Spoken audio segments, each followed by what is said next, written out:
Well, I think it's time to start another project. I've been getting kind of bored. Now, I am highly disappointed in Harbor Freight as I live in Cleveland, Ohio. And in a 60-mile radius, not one Harbor Freight has any of the welders in stock that I want to buy.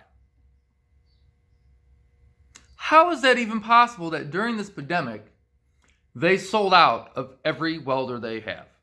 Literally every welder. I've been to 4 different stores in the Cleveland area, just stores, and there's not one welder on any of their shelves. They're all sold out, and they will not sell me the floor model. How is that possible? I understand gloves, respirators, maybe safety glasses, all of that PPE stuff, but welders? Come on, really? There was that many people spending $1,000 on a welder? Seriously? And they have no known restocking date in their system. I can pre-sale buy one where I can pay for it now, and then whenever they do get them back, they'll call me or they'll ship me one. But that could be a month, 2 months, 3 months, who knows? So I'm like, yeah, no, I'll pass. Not waiting on it. So it looks like I'm going to have to spend more money and go to Lowe's or one of these welding stores and actually spend some fucking money and buy a better one when, for what I'm doing, a Harbor Freight welder works just fine. The one I have is an old 90 amp Chicago Electric flux welder that I've had for over 12 years, and that thing works like a champ. It's never failed me. It's never blown up. Yeah, I've had to do some, hillbilly wiring mechanics in it to do some repairs, but works like a champ. So I figured, if it lasted that long, I might as well get another Harbor Freight one. That's even a better quality one. I wanted to get the Unlimited 200 titanium welder. It's like $700, where you can do stick, TIG, and MIG with it, up to like 3/8 inch. But they don't have any. So I guess for now, what I'm gonna be making, I'm gonna be making a headache rack for the truck. The ones on the markets I've seen, I don't want. Most of them stick up way higher than the roof line of the truck. I only have like 2.5 inches of clearance between my truck and my garage. So I want to keep my headache rack roof level. So if I ever do put bigger tires on it or whatever, I can still clear my garage door. So it appears I have to build my own. So the metal is about $160, which is actually fairly cheap for the thinnest point. I think it's what, 0.086 wall steel tubing, hot rolled or whatever it is. Still pretty heavy and pretty thick. Thicker than I thought it was going to be. I thought it was going to be a little thinner, but it's actually pretty thick. Most people build racks out of aluminum. I didn't want to fuck with trying to either bolt it together or learn how to aluminum weld, TIG weld on this right now. So I just went ahead and got standard steel, structural steel. I think it's like A513 or something like that. So I'm gonna build a headache rack that's roof level. I'm gonna have a cutout so my third brake light, it'll have an area cut out for the third brake light and the cargo lights. I don't know if I'm gonna keep the cargo light. I was debating, because I am gonna run lights on this headache rack, that I gotta figure out how I would run the wires into the truck. Because I kind of don't want to go underneath the cab all the way to the firewall and inside. So I know we have rear vents on this cab on both sides, but I do know if somehow you start sticking shit through those vents, or the pressure doesn't let the flaps close like they should, then water and shit can get into the cab of the truck. And I don't feel like drilling holes in the body. So I'm not too sure how I'm going to do wiring yet. But I know with the amount of lights that are going to be on this rack, I have to build an entire harness for them. Because there's going to be at least 4 work lights and about, let's see, 8, 14, about 20 warning lights on it. The colors are going to vary from amber green and amber red. They're going to be warning lights to the rear flashing. Still not sure how I'm going to exactly set it up. I'm also going to be putting a crossbar on it.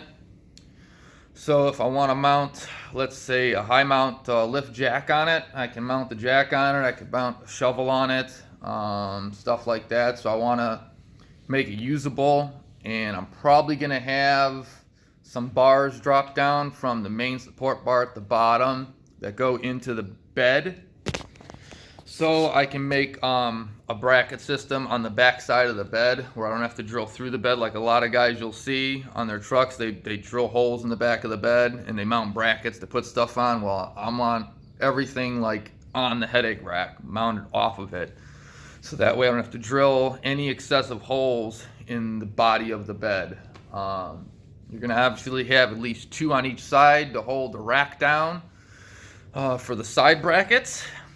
So I don't know exactly how I'm going to do that yet. What I'm going to start with is just building the frame that's going to frame the back of the cab off the bed, and then I'll worry about the legs and the support brackets and how it's going to bolt to the bed. I'm not sure if I'm going to have it sit off the bed. I don't know if I want it sitting completely on the bed in the back. I might just want it sitting on the rails. I'm still not sure if I'm going to remove the plastic caps or not and cut them. It was an option. I'm not too sure if I want to bolt them to straight through the plastic. Not sure how I want to do it yet. Kind of wanted to pull the plastic caps off and have the top rails bed lined, but Line-X in them, they refuse to do it because they said there's too many holes in the top of these rails, so they don't do the Line-X on that stuff anymore, which kind of sucks. So I don't know, I might try to find another company that would spray the top of the bed caps for me, because then I could mount it directly to that hard surface through it and not have an issue. But we'll see. So here's the steel. You can see, if this will focus, Jesus, you can see the difference in the thickness. It's actually pretty thick for the thinnest they make. It's probably overkill, honestly. This probably is. I mean, we could probably get a little tape measure out here. Let's see. For shits and giggles. Let's see.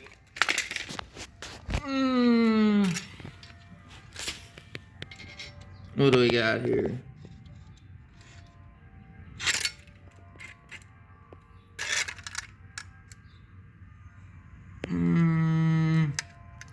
Was it like 16th inch?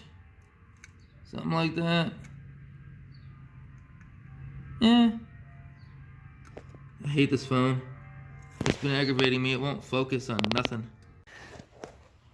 Oh, okay. So it's been a long day. I've had other stuff going on, so I've been on and off this project all day. So I'm gonna do a quick video of where I got to right now on this headache rack.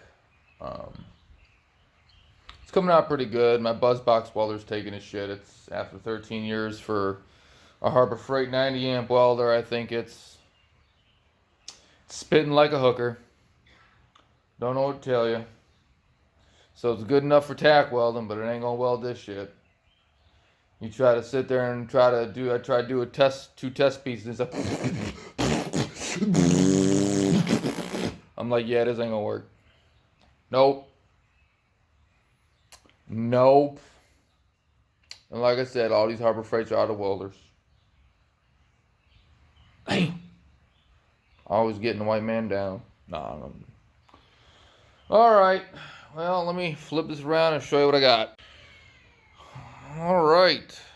Well, as you can see, there's the basic framing support bracket, and I plan to put a high lift jack and a shovel on this middle section to those 2 bars. So I just got to see. I'm gonna buy the stuff first before I finish welding. In this case, I got to add more pieces for bracketry, but that's pretty much it. I got the legs and other spare pieces to have the angular support bars. I'm gonna have a 1-footer for a foot leg that attaches to the bed side, to the top cap, and then this is gonna go diagonal for the support brace.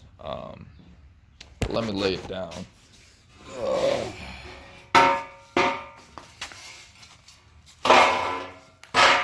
Oh, there you go. Now you can get a better look at it. So that top bar is right at the top of the roof line, so it doesn't go above the roof. It's literally flat with the highest part of the roof. I don't think I'm gonna need to notch it for the 3rd brake light, because it seems like when you put it on the truck and then you stand behind it, the cargo lights aren't affected, and I can still see the 3rd brake light. So, but that's about where I'm at. I used paint marker, mark everything. Just put a couple tack welds in, in case. I did the bottom bar. I set these up, got them where they needed to be, tacked them, put it on the truck, double checked it, triple checked it, all good, cool. Measured out the top bar, and I actually notched the piping so it actually sits on it. It's not butt welded like this. It's actually sitting like a little joint, so it actually has a little bit better support to set it up. And then I cut the pipe and rolled. As you can see, I rolled these caps over. I'm leaving the gaps. I'm not sure what I'm gonna do because I know the lights and stuff I want to put on. I don't know if I'm gonna want to peel this back up and find a way, see how I want to run wiring down the tube and out one of the end caps or out the bottom or back. So I'm not gonna weld these up till I get everything figured out, so I can still, if I want to drill through the bottom and run a hole so I can run wiring up into here and then drill a hole in this on the back side or something, So I want to keep everything hidden. But yeah, you can see the same thing right here. I got the cap, the ends rolled, so it's gonna look nice and smooth when it's done. But yeah, I wanted to leave a decent gap so that way I could still have some use of my back window. So my back window is gonna be like right here, roughly. So I'll have from here to here of clear view. I mean, the jack might, block it a little bit, but the drop down lights are gonna go about down to here, the bracket. So right where the back window starts is where this is gonna end, and then there'll be a space in the middle for the 3rd brake light and cargo lamps. But so there's gonna be warning lights over here, warning lights over here, and then what I'm gonna do at a later date is on these sections here, I'm gonna take 1/8 inch, might even just do 16th, same thickness as this, and I'm gonna have a flange bracket that's gonna mount like this, that's gonna slide over this pipe, and I'll weld it all the way around, but it's gonna stick out to about right here, a plate, and there's gonna be a work light facing straight back. There's going to be another work light underneath it facing out, and then there's going to be 3 warning lights. I don't know if I'm going to put a beacon up here, if I want to just do 3 little lights to make a side this way and then this way. So I'll have 3 lights here, same thing on each side, and then I'll have the warning lights down here. I might even If I don't cut this for the third brake light, if I decide to finally not do it, I'm going to actually want to put an arrow stick. So I'm put like a 36-inch. This bar up here is like 55 inches, but I want to put a 36-inch arrow stick, amber arrow stick up here. So for breakdowns, side of the road, whatever, I'll have a high mount warning light feature. Because like I said, to fit in my garage, I can't run a light bar, so I got to put all my warning lights on the back of the bar. So that's about it for today. I'm gonna get cleaned up, take a shower. I'm gonna try to see if I can locate a fucking welder. Harbor Freight's, like I said, all sold out. So you can tell these flux welds don't look that great, but they're good enough for tacking. So that's it for today.